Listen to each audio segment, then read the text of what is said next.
श्री नरेंद्र बुडानिया।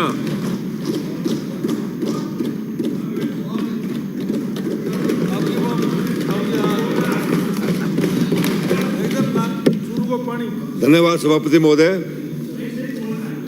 कि आपने मुझे मांग संख्या 42 और 45 पर बोलने का समय दिया। ये बहुत ही सेंसिटिव विषय पर हम लोग आज चर्चा कर रहे हैं। ये बहुत ही गंभीर विषय है। पानी हमारी बड़ी समस्या है। पुराने कहते थे कि पानी जीवन है, जीवन है। पानी जीवन है तो मैं ये कहना चाहता हूं, हमारे आज यदि सबसे बड़ा कोई चैलेंज है तो जल है। और हम जिस प्रदेश में है, राजस्थान में, उसकी स्थिति जल के संबंध में बहुत ही खराब है। हमारा जो है पूरे देश में जो हमारा जो भूभाग है वो 10% है। हमारा जो जनसंख्या है, आबादी है, वो 5.2% है। और जल संसाधन 1.16। यहां खड़े हम।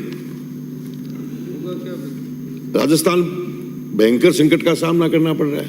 तो इसके लिए क्या करना चाहिए?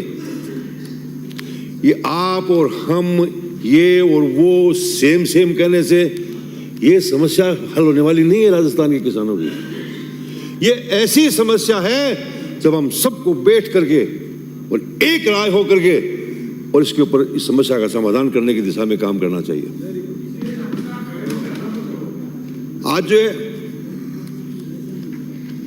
आज हमें एक जागृति, हमें एक चेतना लाने की आवश्यकता है।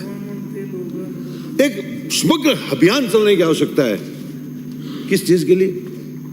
आज किस प्रकार से हमारा पानी जो है वेस्ट हो रहा है। आज हमारा जल संग्रहण के लिए कोई उपाय नहीं कर रहा। जल आपके जो है जल संग्रहण के लिए कर रहा, जल बचत के लिए नहीं कर रहा।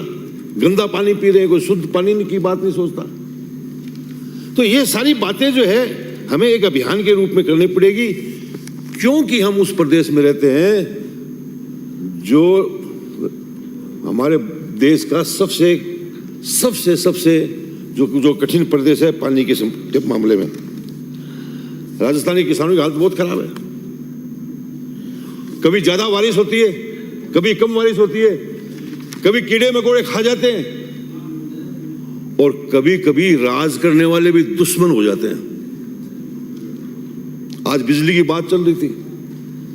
आज सारे के सारे किसानों के कुएं जो हैं राजस्थान के अंदर बंद पड़े हैं।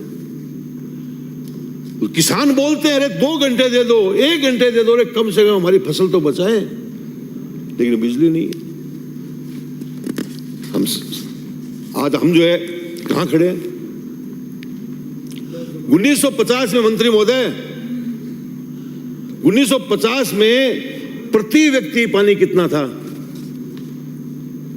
जितना उस वक्त था अब 1/3% रह गया है। इतना पानी कम हो गया। जहां 70 लीटर मिलता था आज 30 लीटर है। और आगे आने वाली चुनौतियां हमारे सामने हैं। आज जो है, ये मैं नहीं कह रहा हूं, ये नीति आयोग भी कह चुका है कि पानी का जो कमी आ रही है वो सबसे बड़ी समस्या है। आजादी के बाद सबसे बड़ी चुनौती थी ये कांग्रेस सरकार के सामने, कांग्रेस के नेताओं के सामने। और उन्होंने इस देश के अंदर बड़े बड़े डैम बनाने का काम किया। अब देखिए, हरिपुरा सागर, गांधी सागर, नागार्जुन बांध, पोंग डैम, रंजीत सागर, दामोदर डैम। और अभी मोदी जी पानी का अर्पण कर रहे थे सरदार सरोवर बांध। मेरी तरफ क्यों देख रहे हो सर? आप उधर देखो। आप मुझे बहुत प्यार करते हैं इसलिए। तो सरदार सरोवर तो बनाया ना। राजस्थान के अंदर भी इस समस्या का ध्यान देते हुए हमारे नेताओं ने, हमारी सरकारों ने बड़ा काम किया। बांध बनाए बड़े बड़े, राणा प्रताप सागर बांध हमने बनाया, जवाहर सागर बांध हमने बनाया, मानसरोवर बांध हमने बनवाया, कडाना बांध बनाया, सोमकला अंबा बांध बनाया, मांझा बांध बनाया, जयसमंद बांध बनाया और सरदार संबंध बांध बनाया। अध्यक्ष महोदय, सभापति महोदय, जब हमारा देश आजाद हुआ था तो हमारे देश में सिर्फ 300 बांध थे, ओनली 300, और 1990 तक 4000 से ऊपर डैम बन चुके थे। आप क्या कर रहे हो? ये कागज नहीं है, हकीकत है। ये हकीकत है। ये हमने इतना काम किया। आप 10 साल में बता दो क्या काम किया। 10 साल से मैं केंद्र से सरकार आपकी है, आप बता दो। हाँ, उनके उधर काम तो किया आपने। सुनने का मादा रखना। बेरोजगारी बढ़ाने का काम किया, महंगाई बढ़ाने का काम किया, विमनस्य बढ़ाने का काम किया। 6 महीने में आपने 10 साल में आपने जो है, और गरीब को गरीब बनाया और अमीर को अमीर बनाते चले गए। आज पूरा देश जानता है, देश जानता है। आज जिस देश के अंदर 5000 करोड़ रुपए शादी में लगते हैं और एक तरफ किसान का बेटा है, वो रोटी अन्न के लिए जो है फंसता है। ये हालात है। एक मायरा भरा गया कितना करोड़ का, वो काश्तकार था, हमारा कोई काश्तकार साथी था। बोला शोरमा साहब ना शुरू में मामला ये तो बनी 1 करोड़ और 5000 करोड़ का तो अंतर देखो।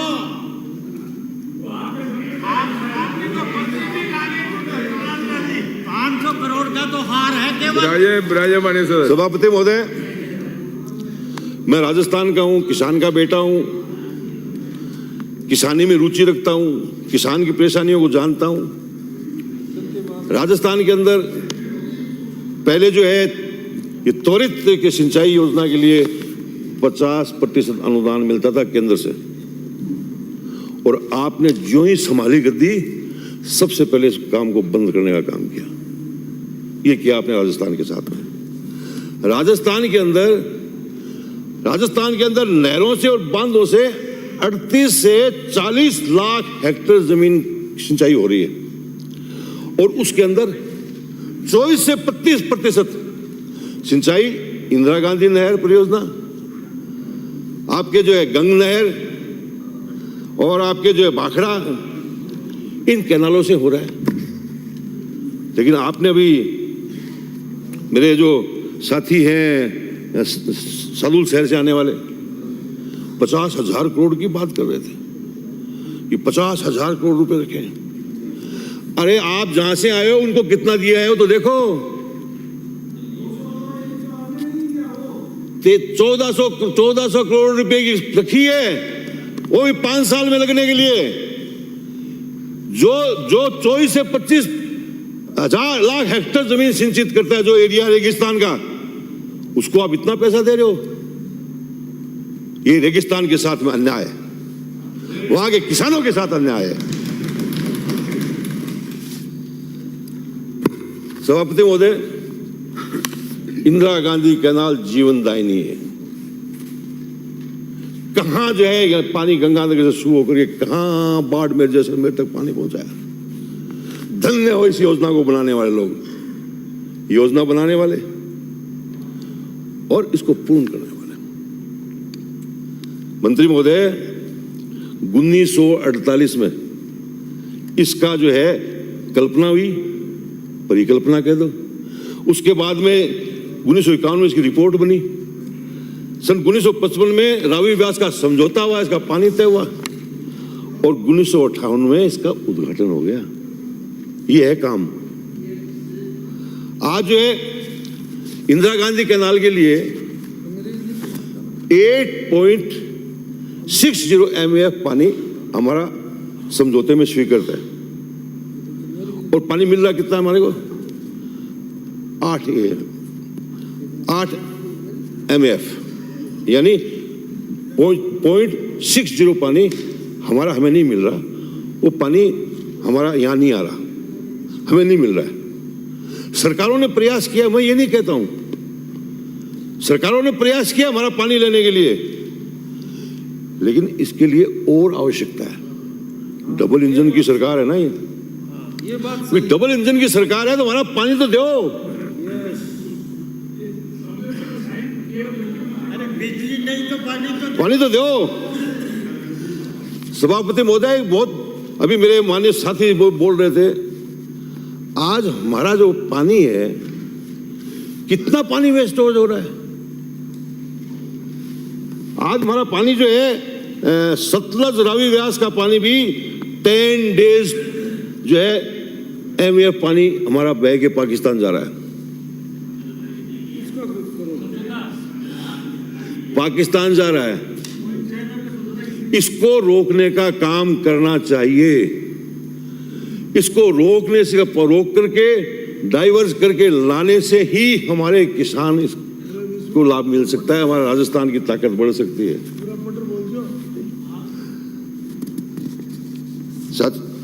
सभापति महोदय,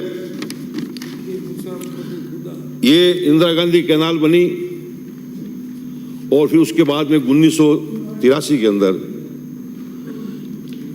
इसका द्वितीय चरण आया और 6 लिफ्ट कैनाल बनी। ये सोचा 6 लिफ्ट कैनाल का मतलब 60 फीट पानी ऊपर फेंकना, और इस सब योजना पास मंजूर हुई और योजना बनके तैयार हो गई। आज जो है 6 लिफ्ट कैनाल से कितने लोगों की जो है किसानों का कल्याण हो रहा है। लेकिन आपने क्या किया? आपने 2005 में जब आपकी सरकार थी, किसान सोच रहा था राजस्थान का कि आज हमारे को जो है रेगिस्तान के लोगों को लाभ मिलेगा, लेकिन हुआ क्या? आपने जो है उसमें 3.50 लाख हेक्टेयर सिंचाई का रकबा काट दिया उसको। अरे आप बनाने की बात कर रहे हो, मैं तो जो काटा है आपने, आपकी सरकार ने काटा है पानी, उसकी बात कर रहा हूं। आज हमारे क्षेत्र को, हनुमानगढ़ और चूरू को कुंभराम लिफ्ट कैनाल का पानी मिलता है, और कुंभराम लिफ्ट कैनाल का पानी को जितना नुकसान 2005 में हुआ, आपने 1,38,000 हेक्टेयर जमीन हमारी कुंभराम क्षेत्र की काट दी। आप कभी सोच ही नहीं पाते इसे बनने के लिए। आज आप किसान को देख करके, किसान को परोस के, एक तरफ कांग्रेस ने ये योजना बनाई किसानों के लिए और आपने काट दी। अभी हमारे मित्र कह रहे थे जादूगर, हाँ जादूगर। आपका काटा हुआ रकबा 20,000 हेक्टेयर हमने 5 साल के अंदर बना के दिखाया। 20,000 हेक्टेयर।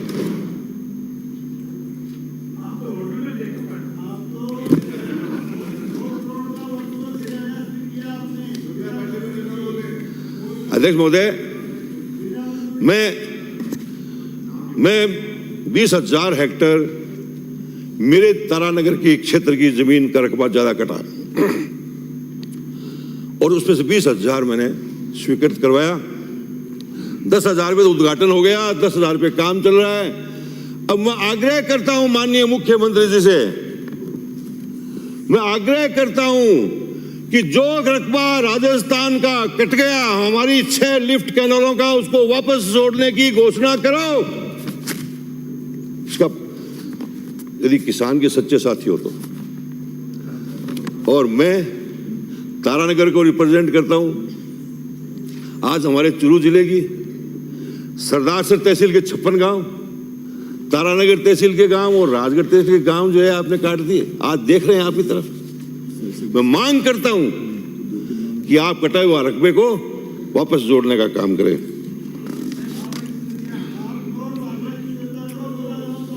हाँ, उसकी भी जो है DPR बनी हुई है। आप घोषणा कराओ। अरे हमने तो करके दिखाया, सिद्धमुख कैनाल को बना के दिखाया, जिसका राजगढ़ का और आपके क्षेत्र भादरा को पानी मिलता है। ये 1989 के अंदर जब मैं सांसद था लोकसभा का, उस वक्त के प्रधानमंत्री राजीव गांधी को लाकर इसका शिलान्यास कराया और सोनिया गांधी से उसका उद्घाटन करवाया, और आज हमारे किसान लाभ ले रहे हैं। सुबह आपके पत्र देते थे सर, बहुत दूर मेरा। आप बैठ जाइए। शांत रहिए, ब्राजिए माननीय सदस्य, अभी आप ब्राजिए, माननीय सदस्य आप ब्राजिए, सभापति महोदय, आप भी बैठे, आप ब्राजिए, माननीय सदस्य, सभापति महोदय, बैठे आप, माननीय सदस्य ब्राजिए, सभापति महोदय, आप भी ब्राजिए। सभापति महोदय, मैं कोई भी माननीय सदस्य बोलता है, मंत्री महोदय, मैं कभी बीच में खड़ा नहीं होता हूं, कभी खड़ा नहीं होता हूं। कोई बोल रहा है, अपना विचार व्यक्त कर रहा है, तो सुनने का भी तो मादा रखो। अरे राज के मालिक हो आप, हम तो विपक्ष में बैठे हैं, हम बोलेंगे नहीं तो क्या करेंगे? हम तो बोल के ही बताएंगे आपको। अरे बोलने से ही रोक रहे हो आप हमारे को, आप बोलने से ही रोक रहे हो। नहीं, गलत बात है ये। अब मैं ईश्वर करे आप ऐसे ही बोलते रहो, हम ऐसे ही सुनते रहें। सभापति महोदय, अभी यमुना नहर की बात बहुत जोर शोर से हो रही है। यमुना समझौते को बहुत जो है चुनावों के टाइम में बहुत बड़ी जो है प्रचार प्रसार करके इसका प्रचार किया। हाँ, मुख्यमंत्री जी को धन्यवाद दूंगा, भजनलाल जी को, कि कम से कम बनने के बाद उन्होंने यमुना के बारे में सोचा तो सही। दिया धन्यवाद, दे रहा हूं धन्यवाद। जो सच्ची बात है उसके लिए मैं कहने से दूर नहीं हटूंगा। धन्यवाद दिया है, पहले भी दिया है और आज भी दे रहा हूं। लेकिन ये यमुना का पानी आएगा कैसे, ये तो बताओ।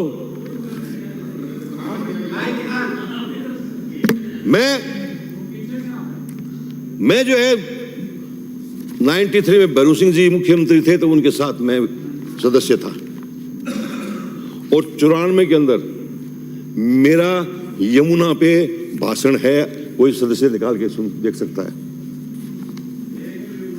और भैरू सिंह जी ने 1994 के अंदर इसका MOU किया। 2 मिनट में अपनी बात समाप्त करें माननीय सदस्य। बस 5 मिनट और लूंगा। नहीं, 2 मिनट, 5 मिनट आपके द्वारा। देखिए, समय आपकी पार्टी के द्वारा प्रदत्त है। मैं दोनों ही पार्टी से कह रहा हूं, जो समय आपके लिए निर्धारित किया गया है, समय उतना ही मिलेगा। मेरे को 25 मिनट दिए हैं आपने, मिनट तो 15 ही हुए अभी, तो 25 है, मेरे 25 बोलने दो मेरे को। नहीं, आपका 20 मिनट लिखा हुआ है आपके, पहले 20 लिखा हुआ, आपने फिर 25 कर दिया, और अब ये व्यवस्था, इसको आप देखें। आप जो है सभी मुख्यमंत्रियों ने प्रयास किया, लेकिन मंत्री महोदय, ये बड़ा चैलेंज है हमारे सामने।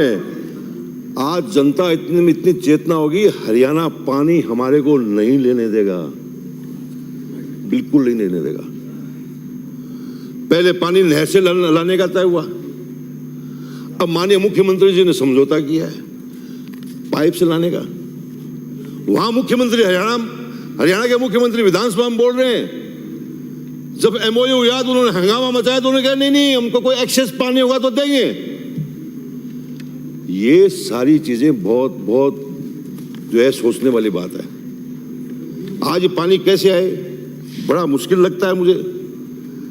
लेकिन एक बात तो मैं पूछना चाहता हूं सभापति महोदय, कोई MOU होता है प्रदेश के लिए, उसको टेबल तो करवाओ,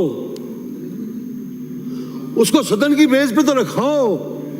अरे जनता को पता तो लगे कि कितना पानी मिलेगा, कितना क्षेत्र होगा, कैसे आएगा, बताओ तो सही। अब आप कह रहे चूरू को पानी मिलेगा, झुंझुनू को मिलेगा, यमुना से सीकर को पानी मिलेगा। अरे कितना कितना मिलेगा ये तो बताओ। आपने जो है किसी क्षेत्र के अंदर जो है पानी दे दिया, एक तहसील के अंदर, और आप पूरा जिला गिना रहे हो। आप पूरा जिला गिना रहे हो। नहीं, आपको बताना चाहिए। सभापति महोदय, ईआरसीपी की बात बहुत जोरों शोरों से की गई, और मैंने खुद ने सुना हमारे देश के प्रधानमंत्री जी का भाषण, और उन्होंने राष्ट्रीय परियोजना और इसको पूरा करने की बात कही। 5 साल निकल गए, 5 साल निकल गए, हम मांग करते रहे, लेकिन इसकी कोई घोषणा नहीं हुई। 5 साल बाद कहते हम बनाएंगे। 5 साल में कितनी कॉस्ट बढ़ी है इसकी? किसके पैसे हैं वो? हमारे पैसे हैं। आज उसकी लागत जो है 2.5 गुना बढ़ गई। और आज तब किया आपने जो है 50,000 करोड़ की बात कही है। आपने जो है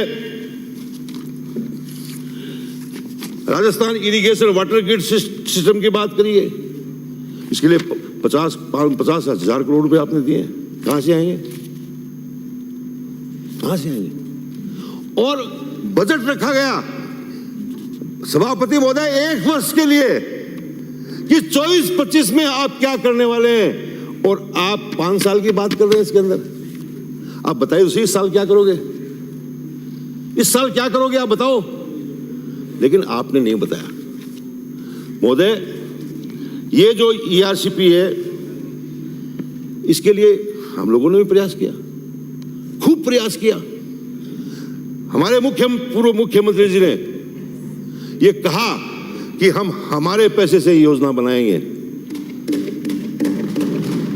और 9,600 करोड़ के टेंडर जारी कर दिए। आप कह रहे हैं वर्क ऑर्डर दिया, ये टेंडर हमारे जारी किए हुए हैं। और पता कर लो इस दादाजी का आधा काम हो चुका है, उसका आधा काम हो चुका उसका। आज जो है मैं कहना चाहता हूं सभापति महोदय, ये इस सब्जेक्ट में फिर उसी पर बात पे आता हूं।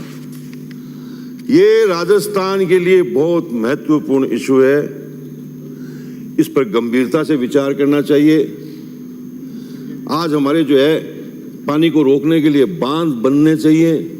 ये घोषणाएं जो कर रहे हैं ना, ये घोषणाओं से काम चलने वाला नहीं है। बजट देखने में मेरे को भी बहुत अच्छा लगता है, लेकिन इसके अंदर जो प्रावधान आपने किए, पैसा आएगा कहां से, ये समझ के परे की बात है। इतनी बात कहना चाहता हूं। बहुत बहुत धन्यवाद। बहुत बहुत धन्यवाद। श्री जितेंद्र कुमार गोठवाल।